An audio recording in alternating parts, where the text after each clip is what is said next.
Welcome again to Joe Stunner Boxing.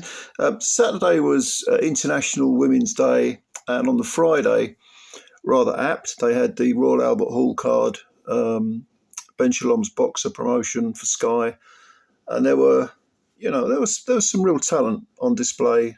Jasmina Zapatochka, she beat Chloe Watson to win the EBU title. Caroline Dubois defended her title, a WBC lightweight title she's got. She defended that with a majority decision, should have been unanimous, against this teak tough South Korean girl called Shin. And then Lauren Price pretty much dominated, very game, but probably seen better days. Natasha Jonas. But I was thinking, about this whole women's boxing thing and the fact that it was International Women's Day. Big shout out to all the mums and nans and all the other unsung heroes who support us all. And I was thinking, there's one sort of hidden success story that kind of sums up, boxing in general, the positive life, the positive guidance that boxing can give anyone, male, female, of any age. And that positive hidden gem, if you like, was on the undercard. It was a fight between Fran Hennessy, who's a young 20-year-old up-and-coming fighter, very, very good, very talented girl, Mick Hennessy's daughter. She's really looking the part. But she fought someone literally twice her age, 40-year-old Gemma Ruegg. And Gemma, I've seen her fight many, many times, and she has a losing record. She's got 8 wins with 1 KO. She's got 13 defeats and 1 draw, but she's never been stopped, ever. And I think that if you look at Gemma's backstory and her career, because even though she's got a losing record, this is one tough journeywoman who gives everything, always gives quality. Whenever I've seen her fight, I've seen loads of her fights, she don't win many, but she springs the odd upset, I suppose. But, she beat Charlotte Powell the back end of last year, and Powell was fancied to beat her, but Gemma won a decision. But Gemma's backstory is it really tells a tale of the positive nature of boxing. Now, Gemma has been interviewed, and she said that, she felt very, very depressed, very much a lost soul when she was very young, even, 9, 10 years old. And by the time she was 16, she was addicted to alcohol. I think this resonated with me personally because I've never had an alcohol issue, but I did spend about 7 years plus a couple as a volunteer working as with drug and alcohol, people with drug and alcohol issues. And I've seen, scores, if not hundreds of cases of, cross addiction. Some people it's crack and heroin. Sometimes it's alcohol thrown in there. Sometimes it's just alcohol.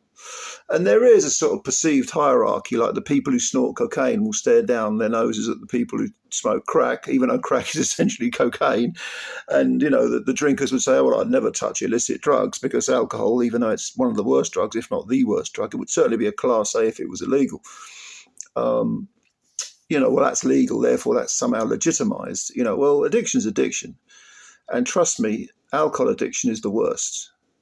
Because as I've always said to people in the past, if you've got a person who's injecting 10 bags of heroin, which of course very often a lot of it isn't heroin at all, it's mixed in with all sorts of shite, anything from brick dust to foundation makeup. If you're injecting 10 bags into your groin a day, and I stick you in a room and lock you in the room and give you bread and water, but don't give you any heroin, you'll feel like you're dying, but you won't die.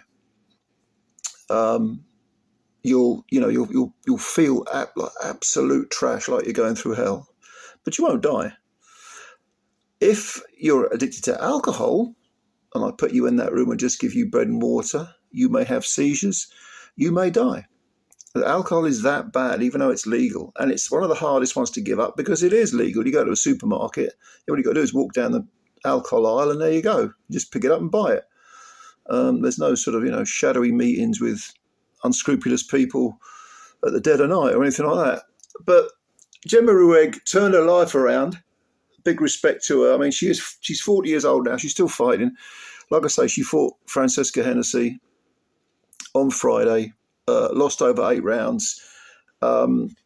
And if you look at her record, I mean, I mentioned Jasmina Zapatoczna, the Polish girl, who's based in Yorkshire, the new EBU champion who beat Chloe Watson on a split decision. Over the last couple of years, Gemma Ruegg has faced her twice and taken her the distance twice. And she's beaten. Oh, she's not beaten, but she's fought Maisie Rose Courtney, Sophie Alish, Shannon Courtney, Shannon Ryan, Chloe Watson, the recently deposed EBU champ, Emma Dolan, Tycee Gallagher. I mean, she's fought just about everyone from the word go.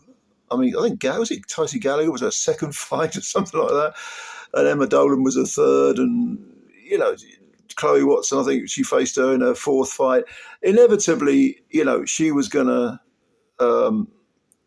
she was in the away corner. But that's kind of a moot point, really, because I think Gemma, she got her life together and boxing helped her. And I believe she's got about 7 kids. And one of them, I think the most recent child, she actually trained through her pregnancy. She's married to her trainer, I believe. And her son, Mace Rigg, is a pro as well. I think he's 12-1 at the moment. So it's kind of a family affair, boxing.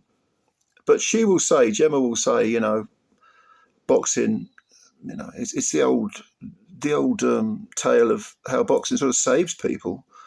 It gives them structure, it gives them discipline, it gives them a sense of meaning. That's the importance of boxing. It replaces an addiction. I mean, all the people that I work with, all the groups I ran, it was always a case of, if you take that enormous part of their life away, which is the addiction, whether it's heroin, crack, it could be anything. Addiction to, I don't know, alcohol, could be gambling, could be anything. It could be anything else that's not pharmaceutical. If you take that away, it leaves a huge gap. It's kind of like a bereavement, and you have to fill it with something positive. And I can remember when I worked for the drug and alcohol place. I mean, I've never had an addiction problem, but a lot of the people I worked with, the professionals, were ex-addicts. And they were the fittest people in the in the room, They were this open plan office, and a lot of the people who were ex-addicts, they were running everywhere and cycling everywhere and swimming everywhere and doing all sorts of fitness stuff, because they'd replaced the addictive stuff with something more positive. I guess an addiction to something more positive. So yeah. Gemma Ruegg, I just thought I'd give her a shout out because I think I've seen her fight lots of times. I think she's great. I think she's a terrifically entertaining fighter. And I'm just really, really inspired by the fact that her and a few others who have been through similar things can turn their lives around. Success stories do exist, and no better success story than Gemma Ruegg's on International Women's Day, I think. So big up Gemma. Big up all the female fighters as well. I enjoyed that card from the Royal Albert Hall. Very good. Just everything good about boxing was displayed there. Anyway, just a few thoughts. If you like this video, hit the like button. Subscribe to the channel if you're new, because we want to build the channel up. And like I say, hit the like button because they count the likes. I have no idea why, but they do. And thank you for your time. Leave your comments below if you've got any. I'll give them a read and answer them. And thanks a lot. Bye for now.